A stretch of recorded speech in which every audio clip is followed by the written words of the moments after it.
பிசாசானவன் யாரை விழுங்கலாம் என வகை தேடி சுற்றித் திரிகிறான். நாம் நமது ஆண்டவராகிய இயேசு கிறிஸ்துவை இறுக பற்றி இருக்கும் பொழுது உன்னிடம் நெருங்கிட பயப்படுவான்.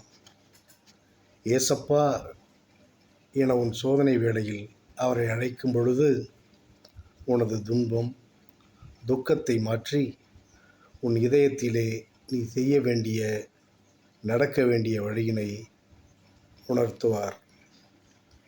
அவரை மறப்பாயேயாகில் நம் தேவனின் ஆலயமாகிய நமது இதயத்திலே சாத்தானும் குடியிருக்கிறான். அவன் நம்மோடு கூடவே இருந்து கேட்டுக்கு போகும் வழியை இன்பமானதாய் காட்டி நம்மை மயக்கத்திலேயே வைத்திருப்பான்.